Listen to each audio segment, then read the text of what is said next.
రోజు ఆ స్టేజీ మీద ఉన్న నా తోటి నటీనటులకు, ఆడబిడ్డలకు చెప్పాలి ఫస్ట్. ఆ పదాలు దొరలకూడదు. నా జీవితంలో ఎప్పుడు దొరలలా అలాగా. 30 సంవత్సరాలైంది ఇక్కడికి వచ్చి నేను. అన్ని సంవత్సరాలు పాలిటిక్స్లో ఉన్న ఏ రోజు కూడా ఒక చిన్న మాట జగన్ గారినైనా, లేదంటే ఏ మహిళనైనా, లేదంటే ఏ పార్టీనైనా నా హద్దు దాటి మాట్లాడలా. అలాంటిది మరి భగవంతుడు ఎందుకో అలా దొర్లిపోయింది. నాకు కాన్షియస్ ఎలా మిస్ అయింది అనేది చాలా బాధపడ్డాను. నాకు తెలుసు బయటికి రాగానే గెస్ట్తో అన్న అబ్బాయి దొర్లేసానన్న. సో దానికి మీ అందరికీ సిన్సియర్ అపాలజీస్ చెప్తున్నాను. ఆ 2 పదాలకి, నా ఆడబిడ్డలకి.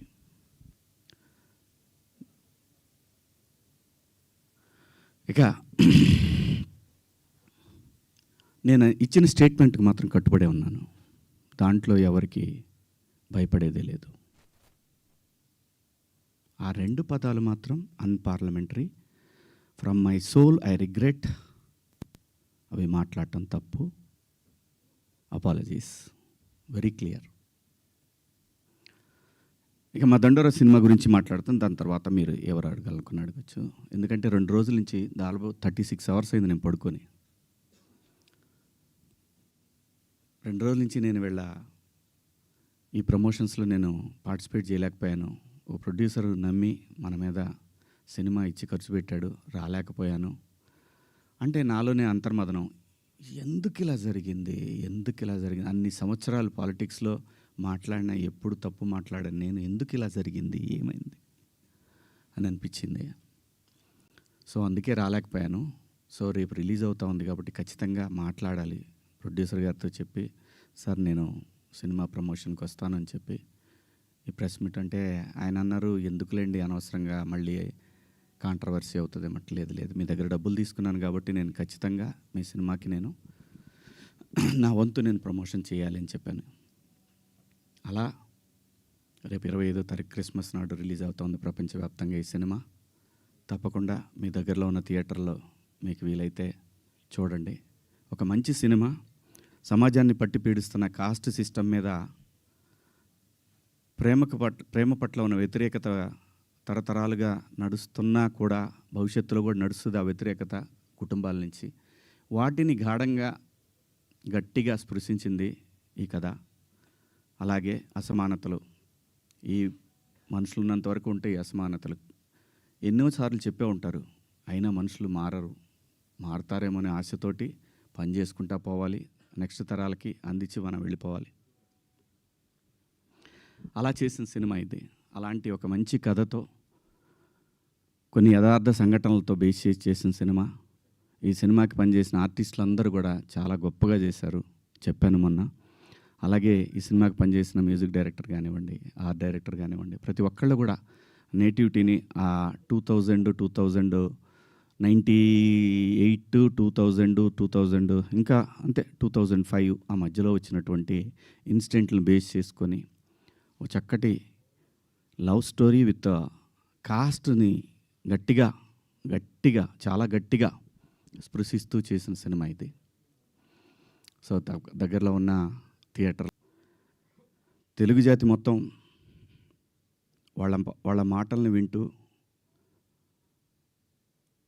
సంస్కృతిని ముందుకు తీసుకెళ్లాలనే ఆరాటంతో పనిచేస్తున్నటువంటి చాగంటి కోటేశ్వరరావు గారు, అలాగే గరికపాటి గారి ప్రవచనాల్లో స్త్రీ పట్ల, స్త్రీకున్న ప్రాముఖ్యత, వీటన్నిటి గురించి వాళ్ళు మాట్లాడే సందర్భంలో చాలామంది చాలా మాట్లాడారు. మరీ ముఖ్యంగా సినిమా ఇండస్ట్రీ గురించి కూడా అలాంటివి చేయొద్దు మీరు, అలా చేయటం వల్ల, అలా ఉండటం వల్ల, అలాంటి కట్టుబొట్టు వల్ల బయట సినిమాలో ఎలాగైనా చేసుకోండి మీరు, దానికి సెన్సార్ ఉంటుంది కాబట్టి మీరు పరిధులు దాటలేరు. బయటకు వచ్చిన తర్వాత మీరు ఇబ్బందులకు గురవుతారనే విషయాన్ని పదే ఎంతోమంది పెద్దవాళ్ళు, సంస్కృతి సంప్రదాయాల పట్ల అవగాహన ఉన్నవాళ్ళు జనరేషన్స్కి చెప్తూనే వచ్చారు.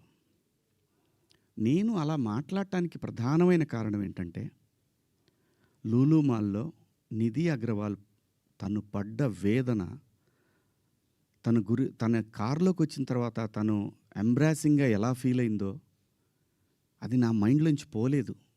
వారం రోజులు అవుతున్నా నా మైండ్లోంచి పోలా.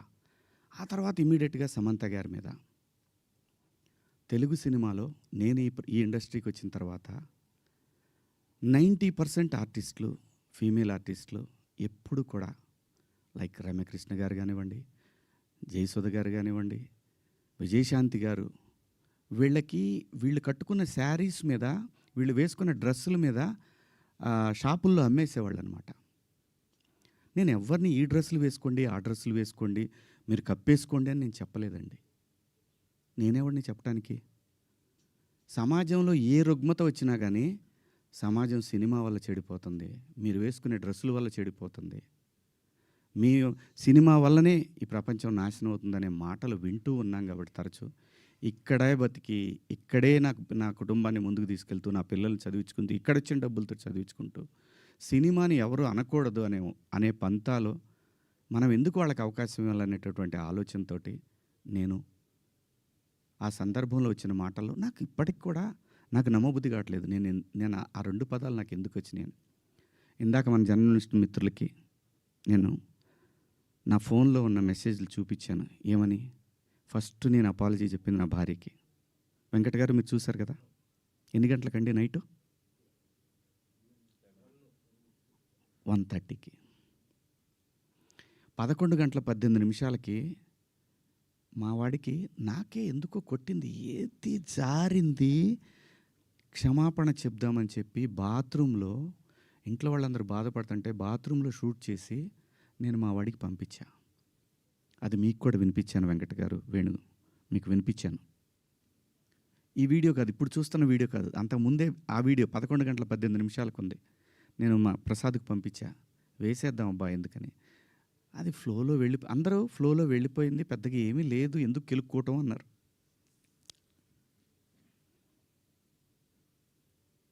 సో కర్మ ఎలా కాలిందో తెలీదు, కర్మ ఎవరిని వదిలిపెట్టదు.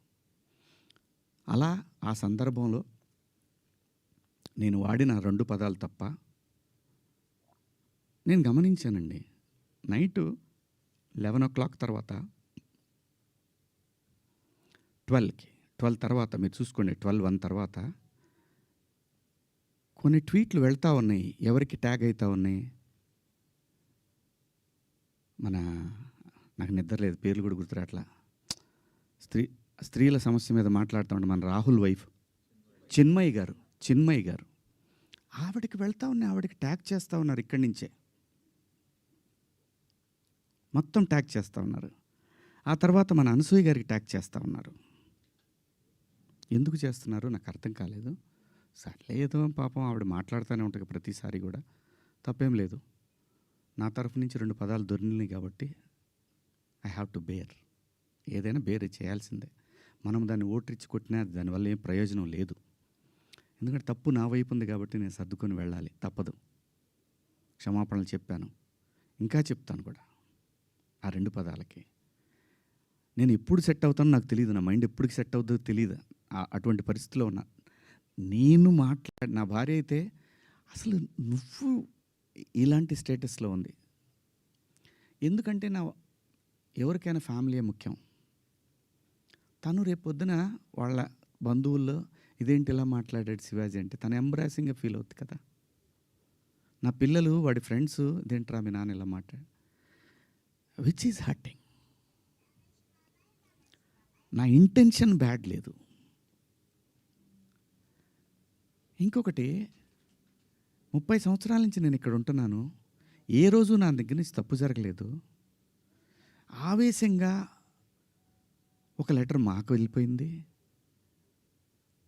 వెళ్ళిన తర్వాత వాళ్ళు డిస్కస్ చేయొచ్చు, ఏమని, కాదండి ఒకసారి శివాజీతోటి మాట్లాడి ఆయనతోనే పెట్టిద్దాం ఒక అపాలజీ లెటర్ అని వాళ్ళు చెప్పొచ్చు.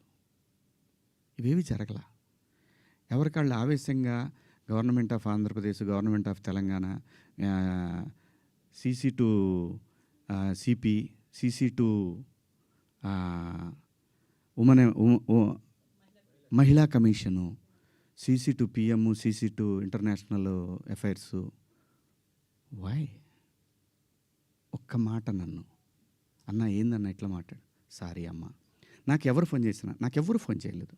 ఒక సుప్రియ గారు సాయంత్రం ఫోన్ చేస్తే, అయ్యో శివాజీ గారు ఏంటి, సారీ అమ్మా నేను పొరపాటున 2 పదాలు దొరికినాయి. అవునండి, ఐఎమ్ కంప్లీట్లీ రిగ్రెటింగ్గానే ఉందమ్మా నాకు. I'm very sorry. నాకు ఇప్పటికి కూడా అర్థం కాదు నేను ఎలా మాట్లాడాను ఆ 2 పదాలు అసలు. నేను బయట బూతులేం మాట్లాడనంటే మాట్లాడతానండి, మన అందరం మాట్లాడతామండి, అర్థం పర్థం లేని మాటలు మాట్లాడుకుంటాం. కానీ ఒక వేదిక, ఒక పద్ధతి, జనరేషన్స్కి మనమే చెప్పాలి కాబట్టి, మన పిల్లలకి చెప్పాలి కాబట్టి. ఆవిడ సరే అండి పెట్టేసేయండి అయిపోయింది. నేను ఇచ్చేసాను అప్పటికే, నేను పంపించేసానమ్మా అప్పుడే. ఎందుకంటే వాళ్ళందరూ నాకు తెలుసు నన్ను అన్నాన్న అని పిలుస్తారు. ఒక్క మాట నన్ను అడుగుంటే, ఒక్క మాట నేనేమన్నా మిస్బిహేవ్ చేశానండి ఎవరితోన్నా? ఎప్పుడన్నా మీరు ఏ ఆర్టిస్ట్ అయినా సరే, ఇప్పటికీ భూమిక గారితో చేస్తాను, మేడం అని పిలుస్తా, లయమ్మ అంట. రంభ గారితో చేశాను, సంగవి గారితో చేశాను, పెద్ద పెద్ద ఆర్టిస్టులతో చేశాను. ఇంత చిన్న మిస్బిహేవ్ చేయలేదు, చెయ్యను కూడా. ఎందుకంటే ఏదో ఒక రోజు ఇది మనకి గుదిబండై కూర్చుంటుంది. అందుకని నా పరిధి నేను ఎప్పుడు కూడా అసలు అమ్మాయిలతో దగ్గర కూడా ఎవరైనా కనపడ్డా కానీ యాటిట్యూడ్ అనుకుంటారు, ఎందుకంటే దూరంగా ఉంటా. ఏమో ఏ దరిద్రం ఎలా మనం నెత్తికెక్కించుకోవాల్సి వస్తుందో, వాళ్ళు ఎక్కడ అబాస్ పాలవుతారో పిల్లల్ని, అది నా క్యారెక్టర్. నేను నా క్యారెక్టర్ని చెప్పుకొని మనం హైలైట్ అవ్వాలనే ఉద్దేశం నాకు లేదు. జరిగిన తప్పుని నేను ఎక్స్ప్లెనేషన్ ఇవ్వాల్సిన బాధ్యత నా మీద ఉంది మీ అందరి దగ్గరికి వచ్చి, అలాగే చూస్తున్న వాళ్ళ ప్రేక్షకులకు కూడా చెప్పాల్సింది. కానీ నిన్న మీరందరూ పెట్టారు, మీరందరూ లైవ్లు పెట్టారు, ప్రజల స్పందన మీరు చూశారు. అంతర్మాత్రం చేత నాకు సపోర్ట్ ఉంది నేను చెప్పట్లేదు. ఉన్నా సరే నేను మాట్లాడిన తప్పు ఇది చాలా దూరం క్యారీ ఫార్వర్డ్ చేస్తాం. ఇంకో హీరోని అడుగుతారు, ఇలా అన్నాడు శివాజీ అని, క్షమాపణ చెప్పాడు కదయ్యా అని అంటారు. ఇది వెళుతూనే ఉంటుంది నిరంతరం, కొన్నాళ్ళు ఇంతకన్నా పెద్ద ఇష్యూ వచ్చే వరకు కదా. అలాగే ఒకవేళ ఆ లూలు మాల్లో నిధి అగర్వాల్ పాపం ఆ పిల్ల బట్టలు ఏదన్నా ఒకటి జారితే ఆ అమ్మాయి జీవితకాలం ఆ వీడియోలు ఉంటాయి కదండి, తీమన్నా తీస్తారండి ఎవరన్నా? నన్ను చాలా ప్రొవోక్ చేసింది ఆ ఒక్క సిచ్యువేషనే. నేను మా సమంత గారిది నేను చూడలేదు, అయ్యింది అని అన్నారు.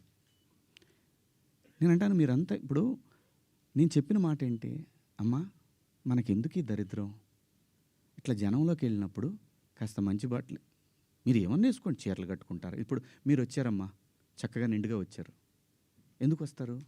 మనకంటూ మనం ఒక చోటుకి వెళ్ళినప్పుడు మనకే ప్రమాదం లేకుండా మనల్ని ఎవడో విమర్శించకుండా బయటపడాలి అనేది ఉద్దేశం. అది నా ఇంటెన్షన్. శిక్ష వేసేవాడు కూడా ఫస్ట్ ఇంటెన్షన్ చూస్తాడు, ఇది ఏ ఇంటెన్షన్తో మాట్లాడాడు. జడ్జి అయినా, ఈవెన్ కేసు తీసుకునే ఎస్ఐ అయినా ఉమెన్ కమిషన్ దాకా పోవాలన్నా ఇది ఈ 2 పదాలు. నాకంటే పెద్ద పదాలు ఎవరు వాడలేదా ఈ పరిశ్రమలో? నాన్నే ఎందుకు మీరు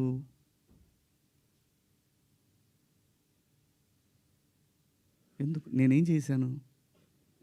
అమరావతి రైతులు ఆడవాళ్ళ మీద బూటు కాలేసి తొక్కినప్పుడు నేను మాట్లాడా, నేను నిలబడ్డా, ఎన్నో సందర్భాల్లో నిలబడ్డా.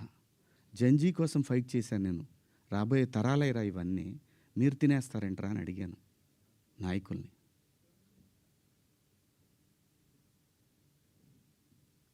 మీరందరూ కూడా మన పేపర్లో కానీ లేదని కానీ ఎప్పుడైనా సరే ఒక మిస్ వార్త ఏదన్నా గబుక్కన మనం టీవీలో ప్రజెంట్ చేసినా కూడా సవరణ అని ఒకటి ఇస్తారు. మీరు మనుషులు, మనం సమర్థించుకోవట్లా, పొరపాటు జరిగింది అని చెప్తున్నాను నేను. దానికి మీరందరికన్నా కూడా ఎంత ఇది ఉందో కానీ నేను ఎప్పటికి సెట్ అవుతానో నాకు తెలీదు. నా వేదన అంతా ఆ చిన్మయ్య గారి దగ్గర నుంచి అలా అలా అలా అలా అలా అలా వెళ్ళి ఉమెన్ కమిషన్కి వెళ్ళిపోయి వాళ్ళు నాకు మెసేజ్ పెట్టి నువ్వు 27వ తారీఖు మా దగ్గర అటెండ్ కావాలి అని.